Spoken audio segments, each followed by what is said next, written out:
Okay. Well, hello, this is Joanne Geer. I'm the Executive Director for the Westchester Biotech Project. And I want to welcome everyone today. We'll be hearing from some wonderful speakers on AI-driven drug discovery for rare diseases. There's quite a range of opportunities that we'll be hearing about, and really appreciate everybody's participation today. I just want to note that today's session is being recorded. We post the presentation section, sort of the first half hour, excuse me, in our YouTube channel.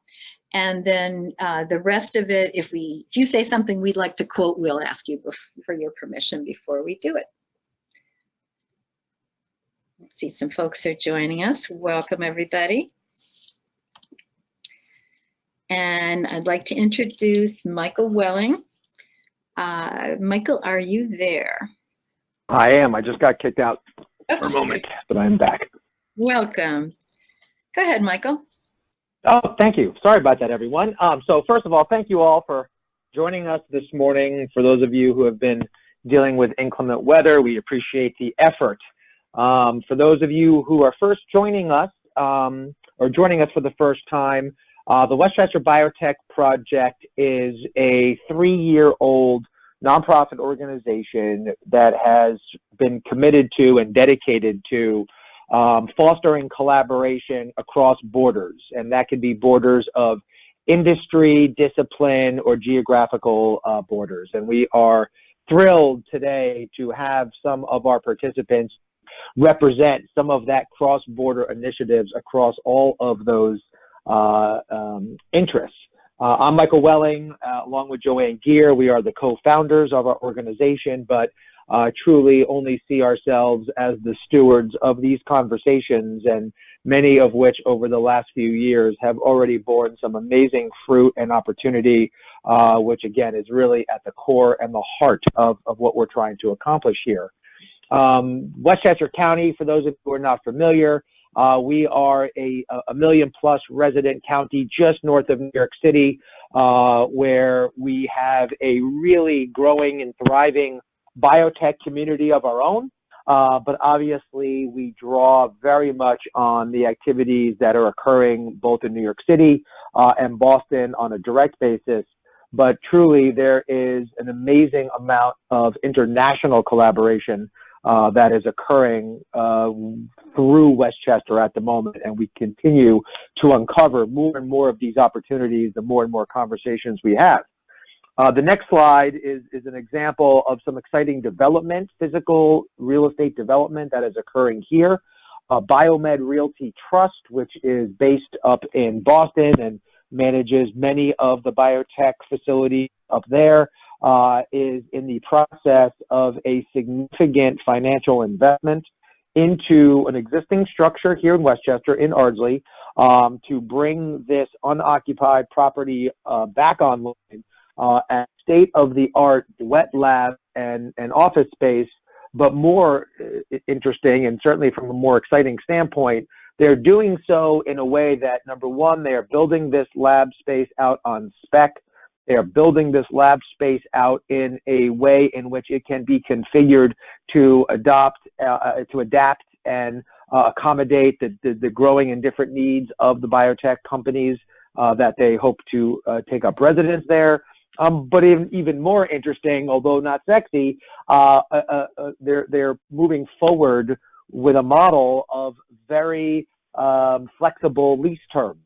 And so their goal and what their belief is that over the next 1, 3, 5 years, there's going to be a large number of biotech companies that will be graduating from space in New York City and in the region, that as they grow and they scale, they're going to need larger space, maybe more economical space, and certainly more flexible space.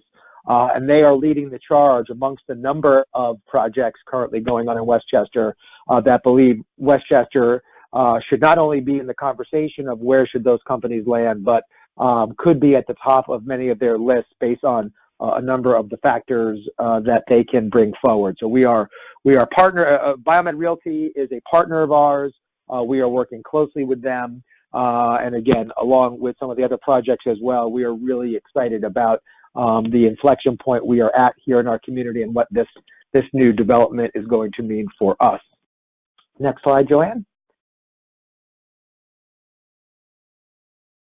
So speaking of partners, we would not be able to do what we have been doing, what we have set out to do, and certainly what we have all sort of congregated to do today without the support of our partners. And our partners, you know, run the gamut of industry and geography. We have partners that have provided resources and support services for which we might not be able to have achieved as much as we have without them. And as you see from this list, those companies range everywhere from the Westchester County Association, which is our leading economic development entity in the region, to Fordham University, to Skanska, which is a global leader in biotech, real estate building, Harrison Edwards, and then their PR work, and Bio Inc., and Biomed Realty, and 360 Pharma Solutions, and on and on. We're at a point where the long list of companies that have supported us and are partnering with us and share our vision grows to where we almost can't fit them all in one slide, but we always want to acknowledge them and encourage anyone who has any interest or opportunity that might be served by one of our partners to reach out directly to them or to us. And we want to make those introductions, and we want to help foster those conversations. In the bottom right corner of this slide, you will also see a logo for our Westchester Biotech Project Europe initiative. This is a partnership arrangement that we have made where we have identified and certainly have started to develop relationships throughout Europe where there are companies who are looking to gain access to the U.S. market, to collaborate with U.S. entities, and we are putting ourselves in a position to be a leader in those conversations and helping to foster them. So again, I encourage anyone who might have some contacts, some interesting opportunities, or even just some questions about what that might look like or where we can help foster those conversations, to please reach out and allow us to do that. The last slide is a quote that, while we still wrestle with who we are actually attributing it to, is something that Joanne has championed since the early days, where we overestimate the change that will occur in the next 2 years and underestimate the change that will occur in the next 10. And this really underscores our long-term vision of what we are trying to accomplish, the conversations that we are trying to shepherd, and what our vision is as we look forward. And to that end, we have undertaken a project called the Westchester Biotech Project, the Westchester Biotech Blueprint 2030, where we are starting to not only identify stakeholders and initiatives, but lay out an actual blueprint about what we need to do over the next 10 years, give or take, to be at a point in 2030 to have this sort of thriving, almost, if not mature, cluster that is not just leveraging the individuals and the companies and the work that's being done here now, but as far as my vision is concerned, that we look back and look at all of the individuals that we've brought into our community here to interact and collaborate that wasn't happening before we set out on this journey. I just want to make a personal comment about today's topic. I came to the biotech space and world as the result of a rare disease that my now 14-year-old son was diagnosed with. This is a happy ending story. We went through a series of different diagnoses and treatments, and again, happy ending story. But having lived through all that, that having brought me to this world, the idea of using data to bring together researchers, to further these conversations, to identify treatment opportunities that are not yet there beyond some of the traditional, I will say, barriers that exist, that is really the thing that drives me in the work that we're doing. And so I want to just acknowledge everyone who's contributing today and how much we appreciate your willingness to share and to collaborate. And I'm going to pull up my thesaurus and get ready to listen to everyone else talk today. So thank you all for being here. Looking forward to our conversation. Thank you, Michael. So this session is part of a series. We run a number of roundtables. We get together in person as much as we can. This one often meets online. This is our roundtable on translating data science. And Paul Savage, would you like to say hello and share any thoughts about the roundtable? Yes, good morning, everyone. My name is Paul Savage, and I've been in the healthcare industry for quite a few years, having started my career at a little place called Mount Sinai Medical Center, and have followed the healthcare industry for well over 50 years. It is fascinating to me as a data scientist to recognize that the healthcare industry at large is once again faced with a major transformation, where we're beginning to address ourselves to population health, competitive intelligence, integration of the many silos that healthcare represents. And certainly the life sciences field is one of those significant segments. However, our institutions and hospitals, physician large groups, and insurance companies in many ways are coalescing and merging with one another into this space referred to as population health. It takes the idea of dealing with the patient in their home, telemedicine, home care services, and a whole host of other ways of trying to treat patients more effectively, including the quality of care that patients ultimately receive. So the kind of discussion we're having today is most important as the pharmaceutical industry and life sciences are an integral part of what we're trying to address. And our institutions and our physicians are very, very interested to see the progress that's being made in these areas. So again, thank you very much for all of your participation, and I look forward to hearing about our insights. Thank you. Thank you, Paul. Antonio Biancardi, are you with us on the phone by any chance? Okay, I think Antonio may have been tied up this morning, but he co-chairs along with Paul. So I'm going to, Bruce, I'm going to be making you the presenter now. And I just, so I'm going to do that without messing it up. There we go. So we're going to hear from Dr. Bloom and then from Jose Telles about the Healx approach. And after that, we'll invite our discussants to say a few words, and then we're going to invite everybody on the call to weigh in and introduce yourself and the work that you're working on and so on. If you don't have a microphone on your computer, please plan to call in during that section. Under audio in your little dashboard, you'll have an option for calling in, and there are international numbers that are free and so on. So Bruce, there you go.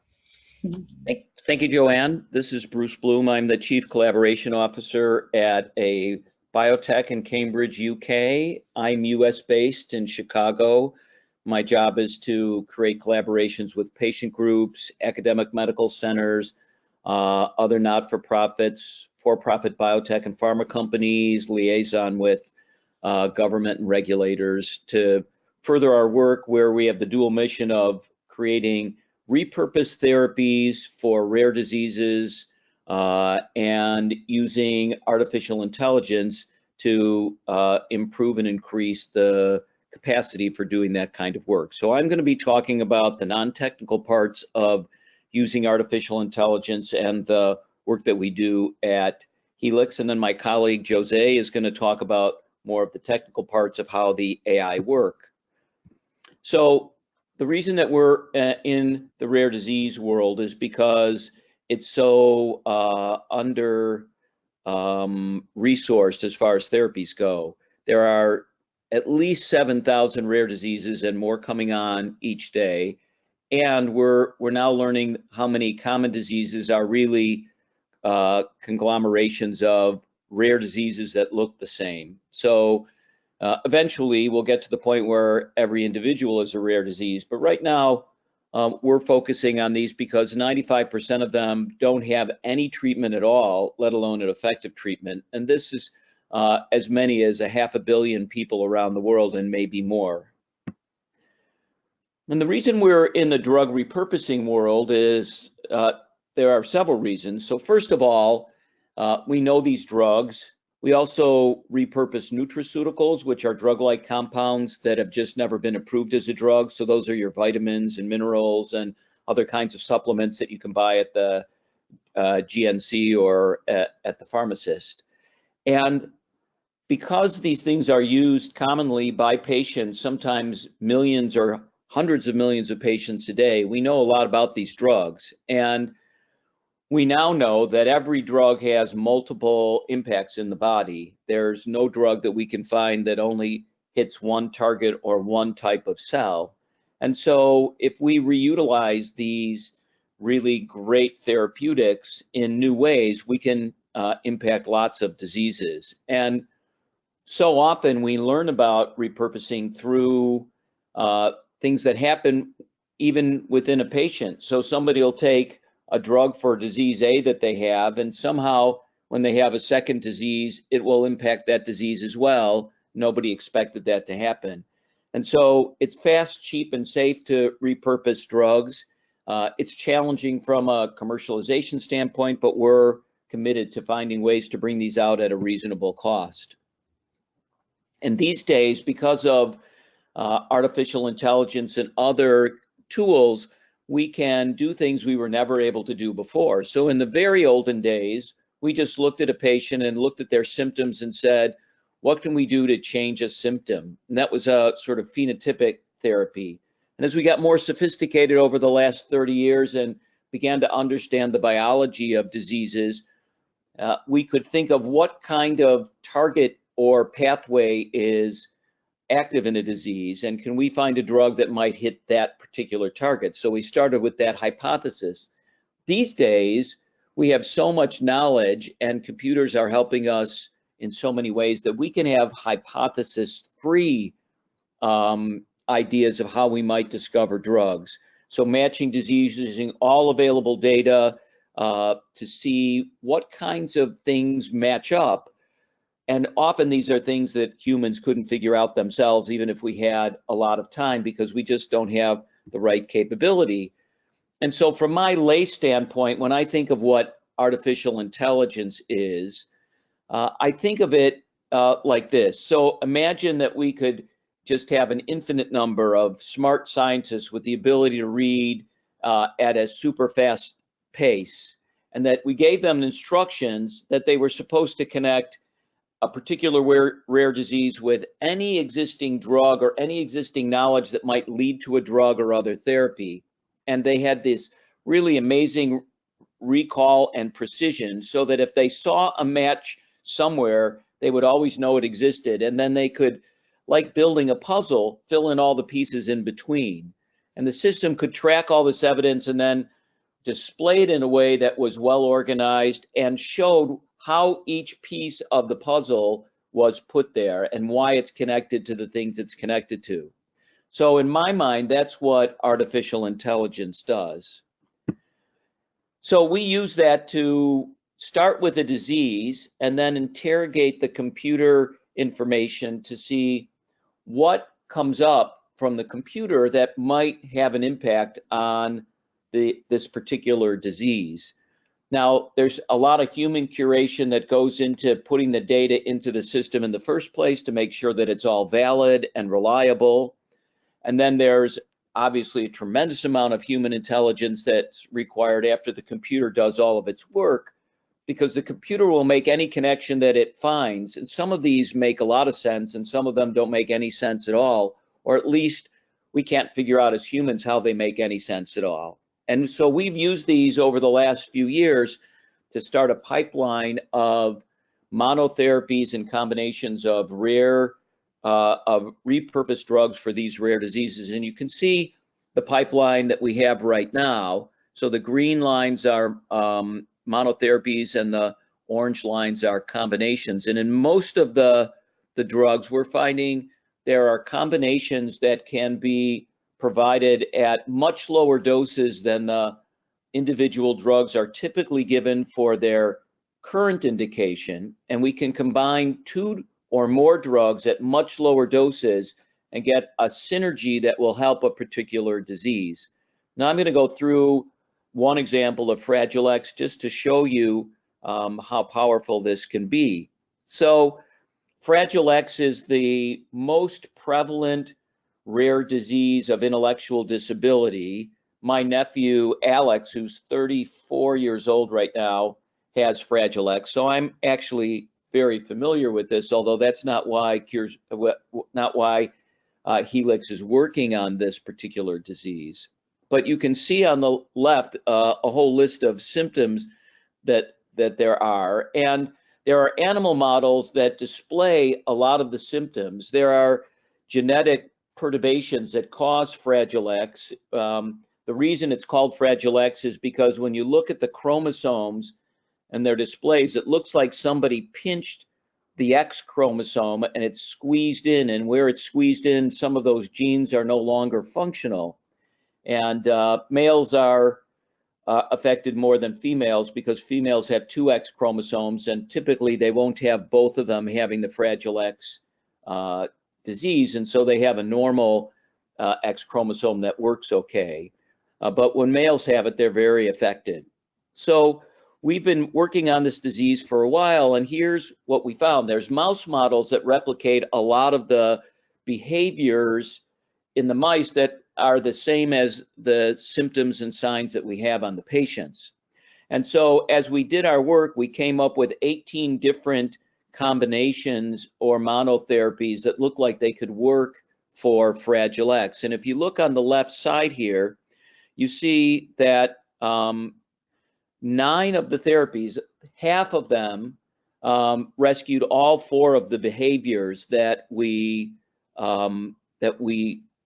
can see in the mice, which is pretty amazing. And 94% of the predictions rescued at least one of the behaviors. So what we have found is about 70% of our predictions across a wider variety of diseases look like they have good validation in the cellular models and in the animal models. And so we're feeling really confident. Now, we haven't started any clinical trials, and across the board, companies that are working on AI, no company has actually brought to market a drug that was predicted through their artificial intelligence. But a lot of the companies like Healx are moving these things into the clinic right now. And we're very excited that we should be in our first clinical trial in Fragile X sometime in the first quarter of 2020. And from a timing standpoint, from the very beginning of when we started to run the predictions on the AI until we were ready to begin producing a clinical protocol only took 2 years. And that included all of the cellular and animal validation that we did. So this can really speed things along. We're hoping to do this with more patient groups. We had a very strong association with a patient group called FRAXA when we did the Fragile X work. And so we've just launched something we call the Rare Treatment Accelerator, and that's to partner with groups that want to work with us. And so we launched it in late November. Submissions are due in January, and we'll announce the initial partnerships on Rare Disease Day in February of 2020. And the idea is to accelerate the commercial discovery of repurposed therapies by combining all of the disease knowledge networks, clinical observations, and sometimes data that patient groups have with the Healx artificial intelligence, machine learning, and human capacity, and our drug rediscovery and drug redevelopment expertise. And Healx will fund all of this, so the patient groups don't have to fund any of it. And the benefit is that the partners, our PG partners, get a chance to work with somebody who really values their knowledge and can use their expertise. And we get to combine that with the work that we're doing at Healx. And for us, it's important to have all sorts of knowledge that these patient groups bring that isn't published, like what's life like on a day-to-day basis for patients that are in this space? What are the caregivers' experience? What kinds of things are they using off-label? How do they take the drugs? And those kinds of things that are really important as we think about repurposing, and that they don't have to invest any of their money, just their time and energy that they've already started working on. So this is what the process looks like. We'll work together with them. We'll negotiate some kind of an agreement so that everybody knows what's to be expected of each other. Then it'll take us about 3 months typically to do the predictions once we put all the data in the AI. Takes another 6 months to do the preclinical validations and another 6 months to do the animal validations. And then hopefully within 24 months on average, we'll be ready for planning the clinical trials. So we're very excited about this. We've got about 75 groups that have requested applications, and we're committed to putting about 20 of those into play over the next 2 years. So this is our crowd. We have a lot of fun in Cambridge, and so we're really excited to begin to work with more of these groups. And so that's all for me, and I'm happy to turn this over to Jose to talk about more of the artificial intelligence and the way we do our work. Well, thank you, Bruce. It's a great introduction, and I'm handing the reins over to you, Jose. Just have a little pop-up to, there we go. Hello, everyone. Can you hear me? If you could speak up. Can you hear me? Can you speak just a little louder? Then, but it sounds pretty good. Just a little. Okay, is it There better? we go. Perfect. All right. Thank you. Here we go. Hi, everyone. Let me just put this in full screen. So thank you very much for the invitation. I'm really happy to be part of this virtual roundtable. My name is Jose Teles. As Bruce mentioned, I'm a senior bioinformatics data scientist here at Healx, and I'll be telling you just a little bit about how we are using AI and machine learning to drive drug discovery for rare diseases. So Bruce already did a great job at putting things into context regarding the scale of an unmet need in rare diseases.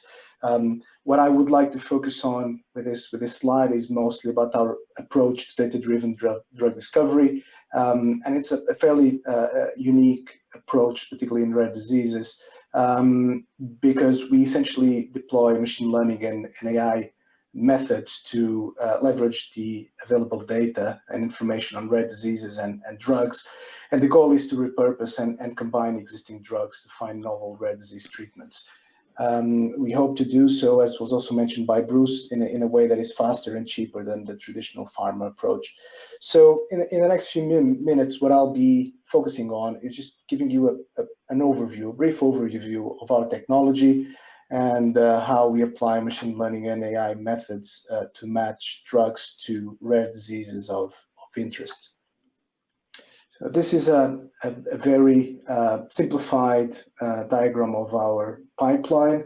As I mentioned, the goal of this pipeline is essential to be able to leverage this high quality data and generate robust predictions that can then be assessed and evaluated by our team of expert pharmacologists. At the core of this pipeline is the Healx knowledge graph, as you can see. Now, very simply, a knowledge graph is a structured knowledge repository where we store very relevant information, particularly for rare diseases, on clinical data, biological data, and pharmacological data. And essentially, each dot you see there in that simplified knowledge graph is an entity, and we store information on a number of entities, from genes and proteins and pathways, phenotypes, diseases, drugs, etc. But very importantly, that knowledge graph also captures the associations between these entities. So if a given gene is a target of a drug, if a given pathway is involved in a phenotype, if a given phenotype is involved or a manifestation of a given disease, and so on. So this is a very rich source of data, a very multidimensional source of data, which forms a very powerful substrate for our AI reasoning methods to then make the predictions. But before going there, I'd just like to spend a couple of minutes talking about how the knowledge graph is put together, because the quality of our predictions is only as good as the quality of the data that underpins them. And so essentially, there are, as you can see, three different building blocks to this knowledge graph. The core, a high quality core, is formed from structured data. And this is data found on public and some private databases, which is normally very well established and validated. But the problem is that it tends to be partial, particularly in the rare disease space. Coverage is not as good as we would hope. And so at the bottom, you see that our AI development team is constantly developing natural language processing methods to scan the unstructured data, normally literature, the published data, and automatically extract relevant relationships in the literature. So if there's an association between a drug and a disease published in a given paper, then these methods would in principle be able to extract and feed into the knowledge graph. And so this fills in the gaps with this data fabric that comes with a price though, because the data, since it's automatically extracted, can be noisy. And so very importantly, in the middle there, you see proprietary data. This is our team of curators, which Bruce also alluded to. And our team of curators, which essentially quality control the graph, the information that goes into it, so that it's as high quality as it can be and retains domain specificity for rare diseases. And downstream of the knowledge graph, then we have the AI reasoning methods that make the predictions, and then those predictions are evaluated and assessed by our drug discovery team, our expert pharmacologists, who then select them for preclinical testing. So if I just focus for a couple of minutes on the knowledge graph itself. As I said, it's a knowledge repository, very relevant information for rare diseases, and it is, to our knowledge, the most comprehensive rare disease knowledge graph because it's so rich. It allows us to do a number of things. So, for one, we can calculate similarity between entities. So, for instance, we can, based on the information we have, calculate the similarity between groups of diseases. And this may be relevant, as I'll show in a minute, because potentially discoveries we make in a disease may be transferable to similar diseases. Another aspect is knowledge-based completion methods that can be applied to this graph. So essentially, we can learn from the structure of the graph to predict associations that don't currently exist, that are not registered or recorded in the graph. And a very relevant type of novel association may be a drug-to-disease association, for instance. And then finally, as another example, fact-checking and outlier detection, just based on entities that are not as connected in the knowledge graph. These may be underexplored areas of the rare disease space that can potentially be of interest to further explore. So these are just three general examples, but I'd just like to go one extra level of detail further. If we zoom in a very specific part of the graph, just to give you a concrete example of how we can explore it. So what you see there is a cluster of diseases that were clustered based on these similarity methods that I talked about. And these are rare epileptic encephalopathies. And as you see, the different circles are different colors. You have symptoms, diseases, genes, and drugs there. So we may try then to borrow essential information from one disease to inform treatment on the nearest neighbors in that cluster. One thing we could try to do, for instance, is ask the question, is Fragile X syndrome closely connected to West syndrome? And if it is, what can the connection be? So we can essentially explore, travel through this graph and connect the dots and try to find the links between these two diseases. So three examples are shown here. We can see, for instance, that a potentially interesting path is from Fragile X to a drug that is known to be treatment to Fragile X that has a target which is a gene involved in West syndrome as well. So you can see that by doing this, we establish a mechanistic path that links these two diseases, which can be very informative when trying to essentially tackle them. So obviously this is a simple example, but what our tools do is, in a much more systematic and much more complex way, explore and mine this information for the diseases, the rare diseases of interest. So I would just like to focus now on a few of the methods we use to do so, these reasoning methods, and also how AI is being used to support and empower our pharmacologists to, looking through the predictions, make the right decisions on which ones to proceed for preclinical validation. So if we consider a single disease to a single drug, so monotherapies project, there are 4 different modules that we make use of here at Healx currently to try and match relevant drugs to the disease of interest. And these modules use different types of input data and use that data in different ways.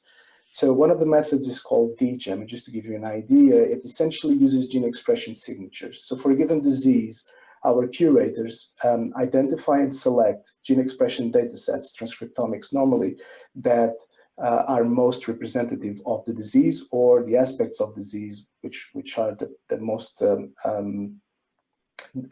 important unmet need. And what we do is we infer signatures or molecular fingerprints of disease, and then we match those fingerprints against a library of drugs and try to find the best match. And that tends to be the drug signature that reverses the disease signature.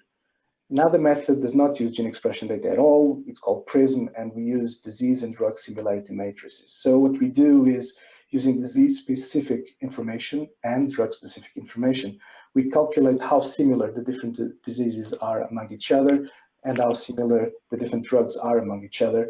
And then we make use of known associations between the two spaces. So for instance, if a drug is known to treat the disease, and we try to, from that and the similarities, infer novel associations. So a similar drug may treat a similar disease. And this is the guilty by association method. And then we have 2 methods that make use of the knowledge graph much in the way that I explained to you, but in a much more powerful way. DWPC uses metapath exploration methods and essentially scans the whole knowledge graph and tries to find the most robust and likely connections between the drugs and the disease of interest.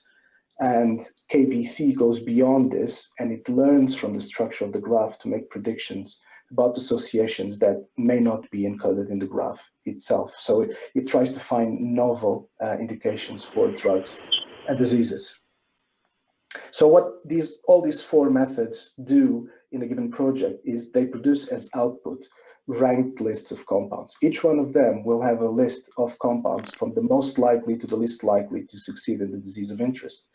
And of course, these are hundreds of compounds at best, and we cannot test all of them experimentally. So this is where our team of pharmacologists comes in, and say for a given disease, for instance, Fragile X syndrome, they will have as a sort of an entry point to disease project a much larger list than what I show you here, but a list of compounds that has been predicted as likely to have positive impact on the disease from the 4 different methods. And the first step usually involves looking at the properties of those drugs and sort of evaluating whether they may be toxic, they may not penetrate the right tissue, may not have the right route of administration, etc. And this, just based on the properties of the drugs, allows the pharmacologists to make a first selection. Still, normally, this short list is too large for us to test all of these in preclinical models. So what the pharmacologist then has to do is, for each one of these compounds in this short list, essentially establish a case. How likely is this drug to have a positive impact on the disease? Is there mechanistic evidence to support that this is a good candidate?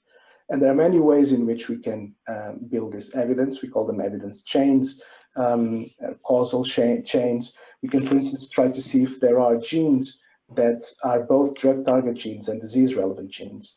Or we can try to find these common genes in the context of relevant phenotypes of the disease, or go one level deeper and try to find molecular pathways that are known to have both the drug target genes and disease relevant genes, etc. So there are many configurations that these evidence chains can have, but what traditionally would happen is that the pharmacologist would have to build these essentially manually, going through databases and literature and connecting the dots, association by association. And this, of course, is a very time-consuming process, but also the pharmacologist would very hardly have the chance to scan fully all the available evidence. And so results would always be suboptimal and potentially biased, as much as the pharmacologist tries not to, by their previous experience. So what we have developed at Healx, and this is where AI comes to support decision making, a method and a resource that automatically assembles these evidence chains. So say for a given drug, one or more of our drug matching algorithms has predicted a given drug can have positive impact on a disease. We may ask the question, how would that be? And the question may have this form. Find me all the drug target genes that are relevant for phenotypes of the disease. And so in a matter of seconds, we would be able to have an answer to this question in a number of ways.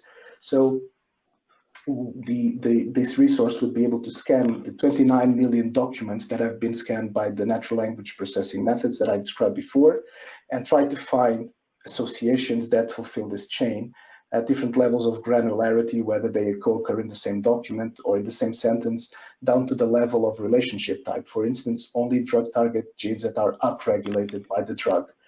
But we could go and scan the full knowledge graph, not just the literature, also scan the structured data, the databases, et cetera, et cetera. And essentially, the output of this is all the evidence chains that fulfill the query.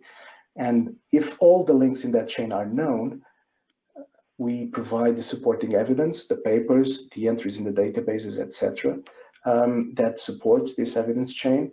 And in some cases, our AI reasoning methods are able to fill in the gaps. So in this case, for instance, this phenotype Z is actually not in the knowledge graph. There's no record of it being relevant, but our methods suggest that given the structure of the graph, it's likely that it is, and this can lead to new discoveries as well. So I would just conclude with a specific example, and this was from the Fragile X project that Bruce referred to before, although the monotherapy is not the combinations. There was this molecule, Healx M001, which was predicted by our algorithms as being highly likely to be successful for Fragile X, and the question is, how so? And so if we run this query, this is what the output looks like. You can see the molecule on the left and the disease on the right, and then in the middle, there's a layer of genes which are the genes most likely to be relevant for this association, and as well the phenotypes with which they may associate. And so this provides us, you can see in the bottom, a list of potential mechanisms by which the drug may impact the disease, which guides the process of evaluation of the pharmacologist. Interestingly, when we did this the first time, we didn't have this tool in place.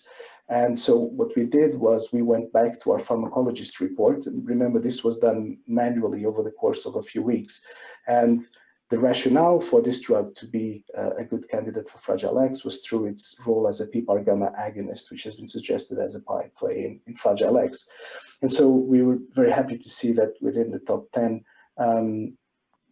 we would see precisely that evidence chain, that the molecule activates PPAR gamma, so it's an agonist, and it's associated with cognitive impairment, which is a relevant phenotype for Fragile X syndrome. Not by any means a statistically significant test, but nevertheless, and we've seen this in a number of other cases, it tells us that our tools are able to identify relevant mechanisms in seconds that would take days or weeks to identify by even expert pharmacologists. So I would end by sort of showing again, I think it was Bruce's last slide, but I would like to emphasize the AI-powered statement. And it is essentially, we are an AI-powered company, and what we're trying to do really is empowering the experts to make insightful discoveries and better decisions, and ultimately to have a positive impact on patients' lives. Well, thank you, Jose. That was fantastic.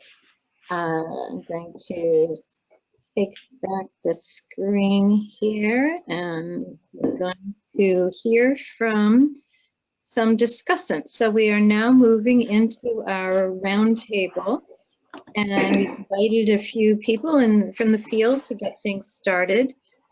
Laura Kleiman, would you like to say hello, introduce yourself, and share any comments, questions, thoughts? Sure. Can you hear me? We can hear you. Sound good. Great. So do you want me to wait to ask any questions until the other discussants have introduced themselves? No, that's quite all right. You just go ahead. Okay. Great. Well, hello, everyone. My name is Laura Kleiman. I'm actually located in Boston. My background is as a systems biologist and a cancer researcher. And most recently, I ran a research center at the Dana-Farber Cancer Institute here in Boston. And we launched Cures Within Reach for Cancer earlier this year. Our nonprofit mission is to develop new and affordable cancer treatments. And we do that by repurposing non-cancer generic drugs.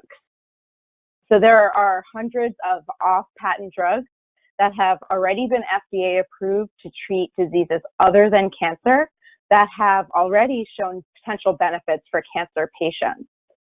So our goal is to synthesize all of the data on these drugs to prioritize which are most worthwhile to pursue. And that's the step where we're really leveraging data science, which I'll talk about a little bit more.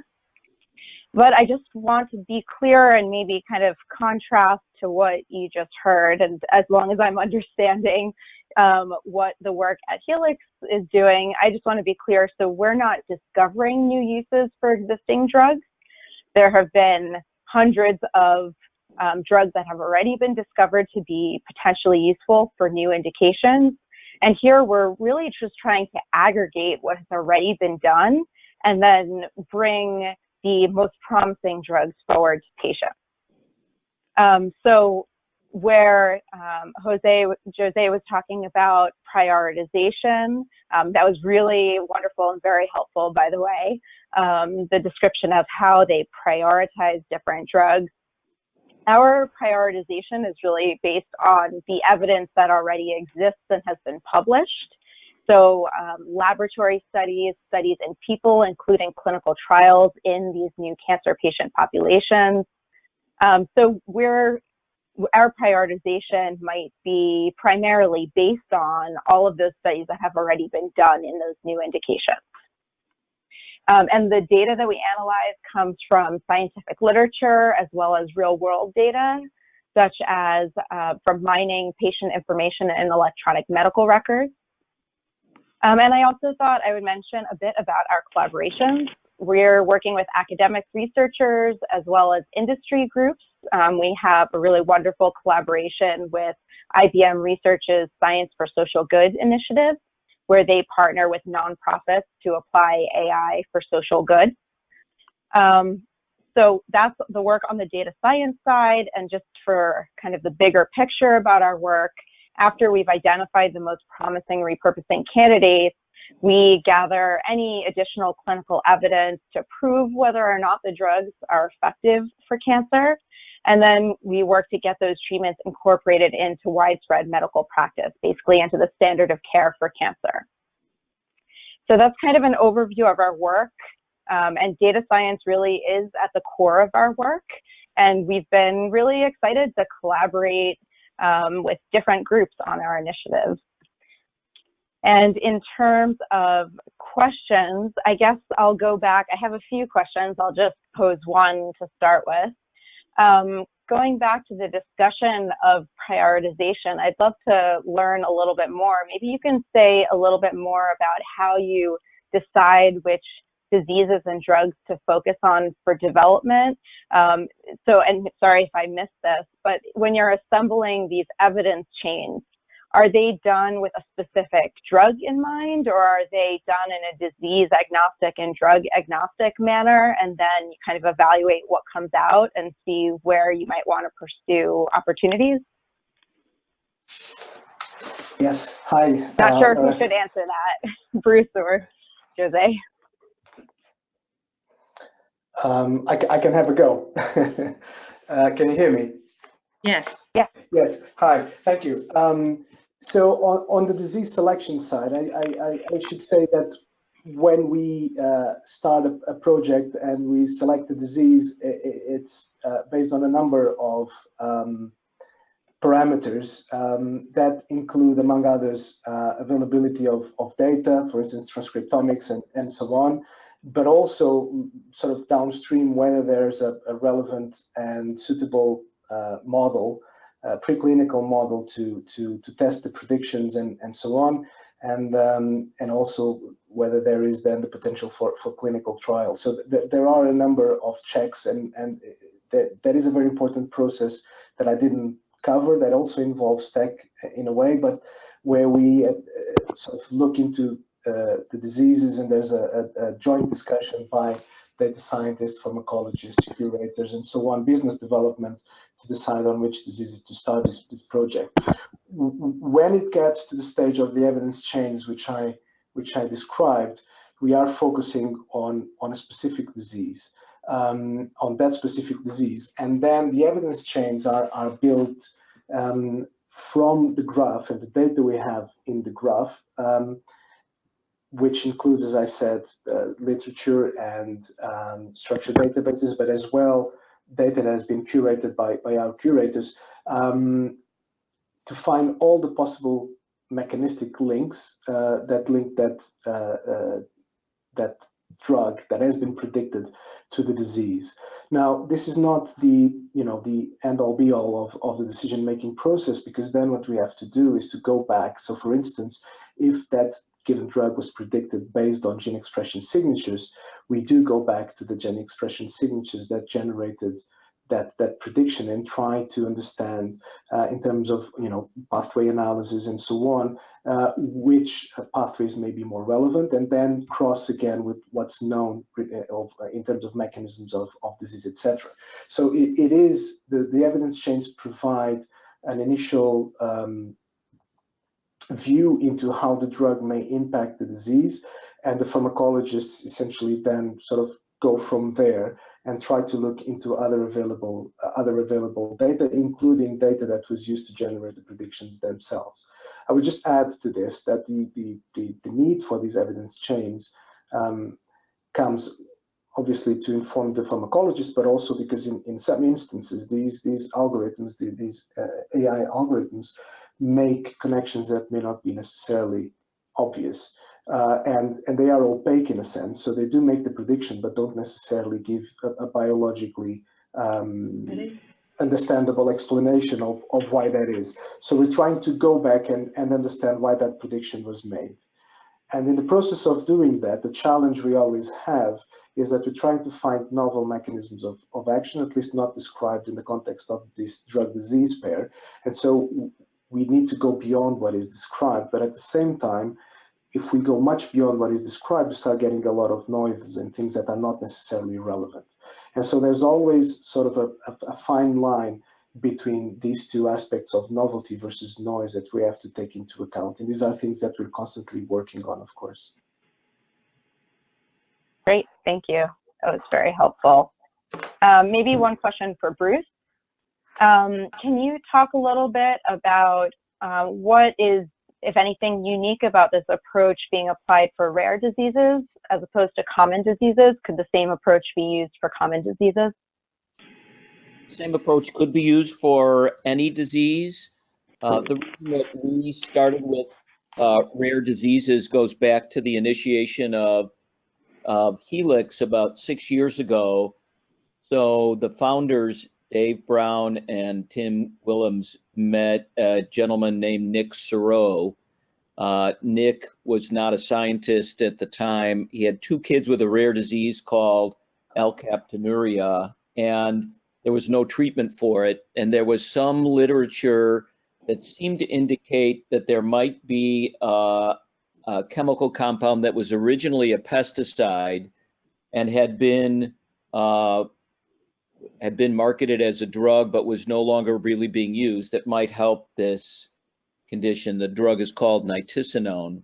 And Nick, single-handedly as a parent, if you take like a 4-year period of time, went from nothing happening to getting the drug company to reopen the drug and getting $13 million out of the European Union to start a clinical trial and fund all the preclinical work. And Tim and Dave were just so taken by how powerful drug repurposing could be in the rare space, they decided to commit Healx to doing that kind of work. So we like to be in the rare disease space because it's ignored from drug repurposing by a lot of other groups. And but some of the rare diseases that we have, as Jose said, connect really well to some common diseases. So our hope is when we do a repurposing for one rare disease, we'll be able to impact neighboring rare diseases and maybe some common diseases as well.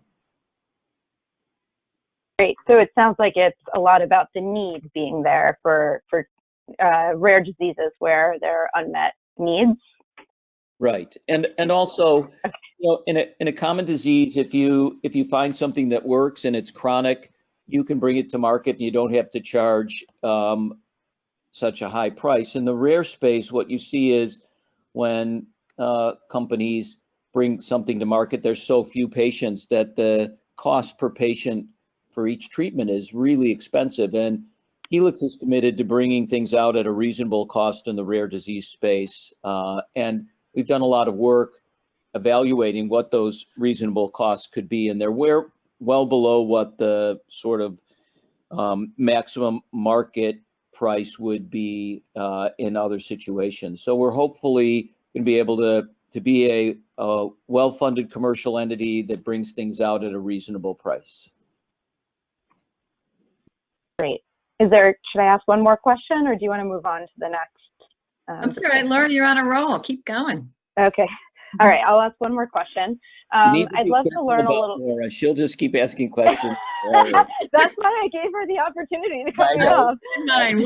One more for you, madam. Yeah, go ahead. Okay.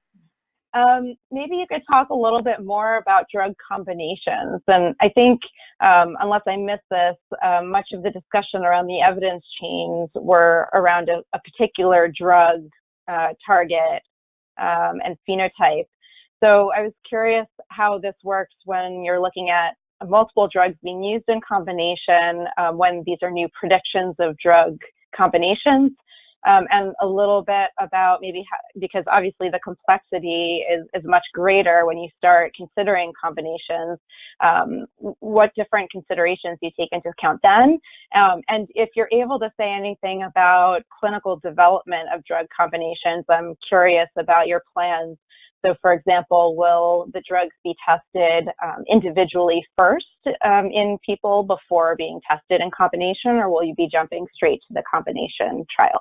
Thanks.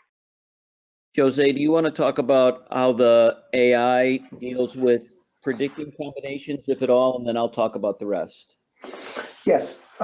So indeed, the complexity is much larger, and also the search space is much larger. We're talking about many millions of pairs and potentially billions of triples. So when I described these different algorithms, they focused on monotherapies. For combinations, and actually the lead on combination drug matching algorithms, Dan Mason, he has quite a lot of experience in this from academia.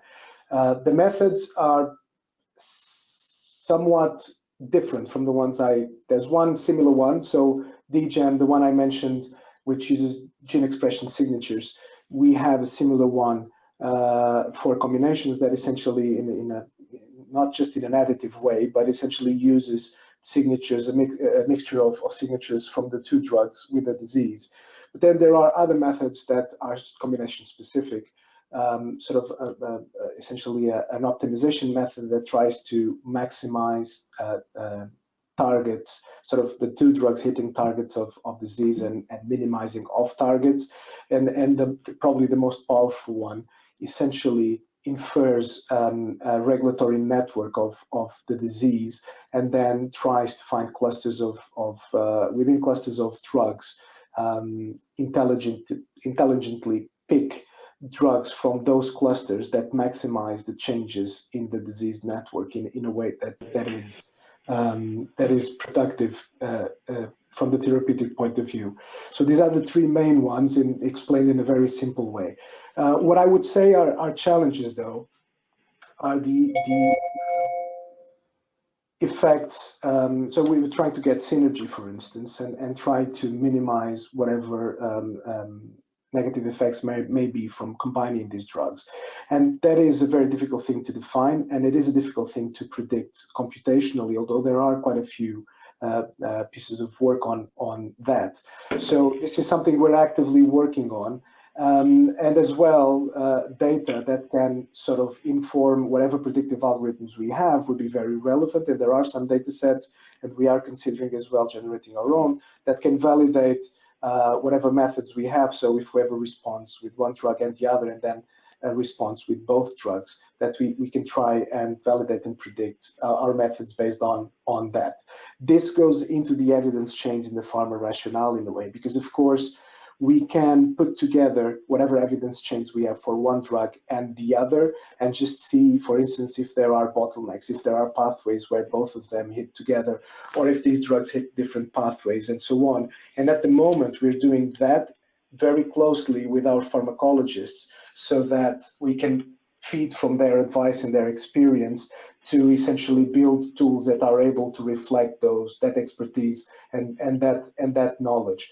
It is then a challenge that we are currently undertaking to be able to encode that in a tool that can, when we rank and score these evidence chains, take those principles into account and prioritize them based on predicted synergy, for instance, and things like that. So at the moment, we're at the phase where we're sort of designing these methods and tools as we go through them with the pharmacologists and trying to encode their years and years, decades joint expertise into tools that we can then generalize to the next few projects.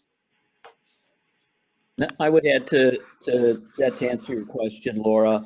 So when we're planning the clinical trials and also in the preclinical cellular and animal models, we've tested all of the drugs we would put in combination. We've tested them as monotherapies at a variety of doses, and then we test them as combinations at a variety of doses. And what we look for is, can we provide smaller doses of each drug as part of a combination than we would to need each drug as a monotherapy, so that we could reduce potential side effects and other toxicities?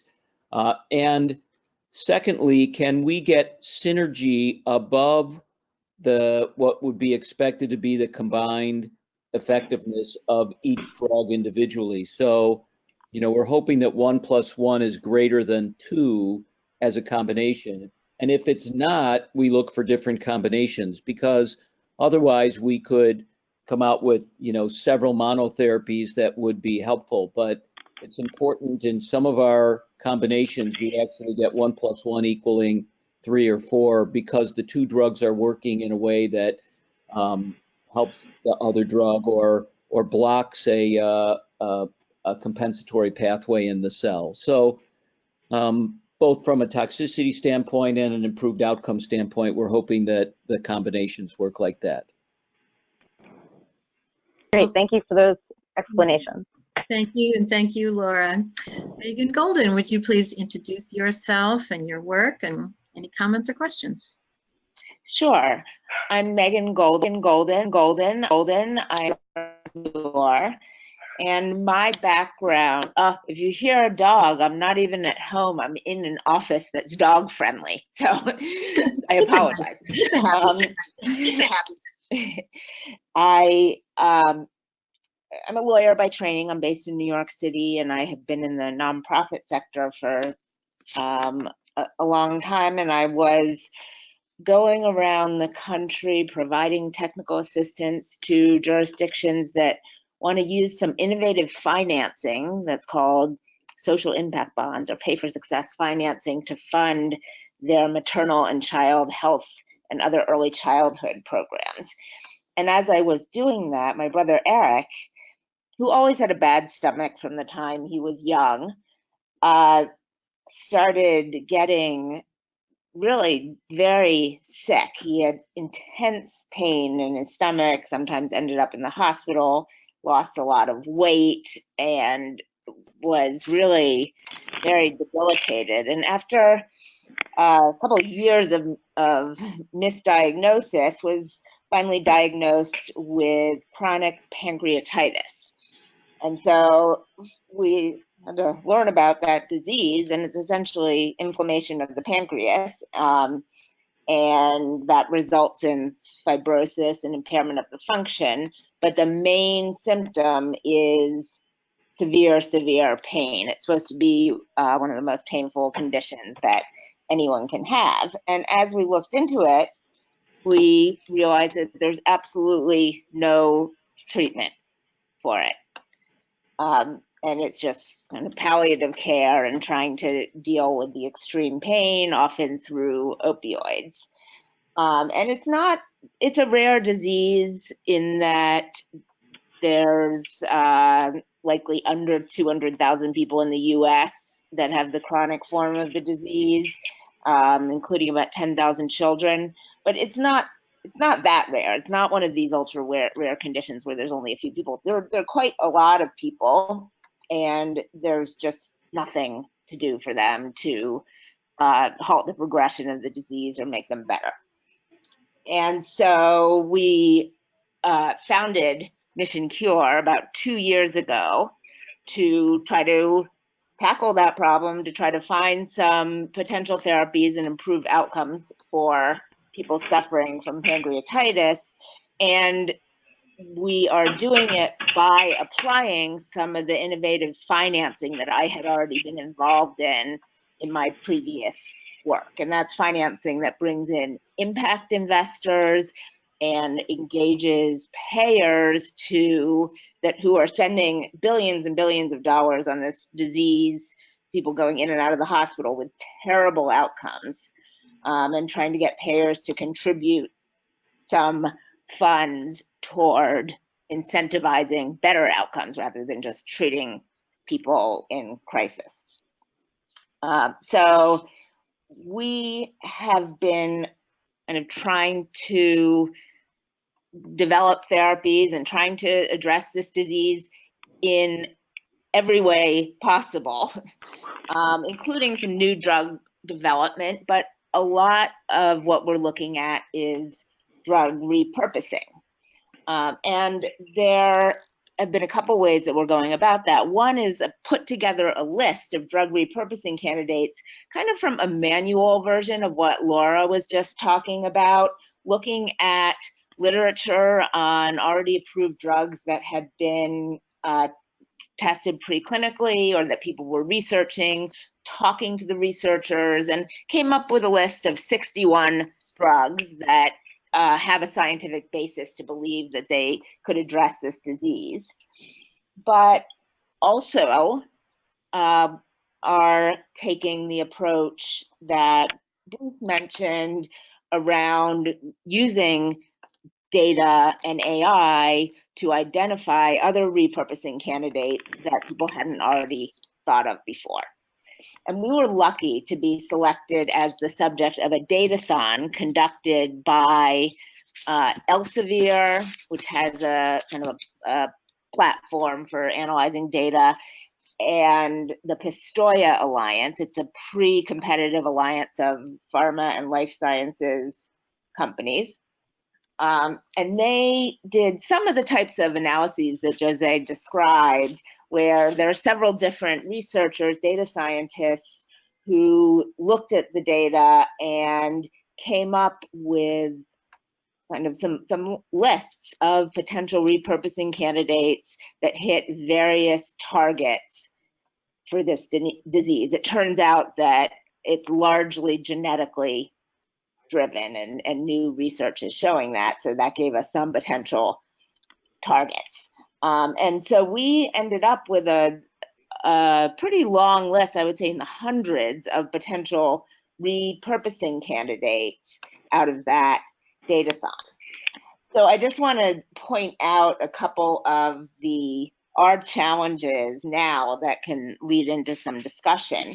One is the theme that has already been brought up is prioritization. So we do now have a list of repurposing candidates. And we can't yet, our dream is to be able to do some preclinical work, maybe trials on all of them systematically, but with limited resources, we need to prioritize, and we're figuring out how to do that has been a bit of a challenge. The second challenge is that in doing this, we had a wonderful working group as part of this datathon that included data scientists as well as some experts in pancreatic disease. But I have really noticed a disconnect between the data scientists on the one hand and the kind of traditional basic scientists and clinicians on the other. And I've had some clinicians, we showed a poster of the results of the datathon at one of the pancreatic conferences, and had some of the researchers say, oh yeah, but they don't know about the pancreas. Those are just hypotheses that came out of computers, and we don't know if they would really work, and a lot more work needs to be done. And so it's hard, especially with a repurposed drug, where even if you don't get FDA approval, your goal is to get people to actually prescribe it, to convince the people who are really used to seeing more traditional research. And then one final point on that is that, so one option is to put everything through preclinical studies, but the problem is for pancreatitis, and I think for other diseases as well, the mouse models that are out there are not great at all. They don't translate extremely well into humans. So if we have drugs that are approved, that are safe in humans, we could look at their side effect profiles, and we have people who are really suffering. Many can't go to work, the children can't go to school, and in intense pain, using opioids. Can you skip that preclinical step with some of these promising drugs and go straight to clinical trials? And it would be certainly be more efficient to do that, and I bet that the patients would like to do it. Now, will the clinicians and the researchers? That's another question. So I will leave it at that, and either others can comment, or we can hear from some of the other participants. Thank you, Megan. And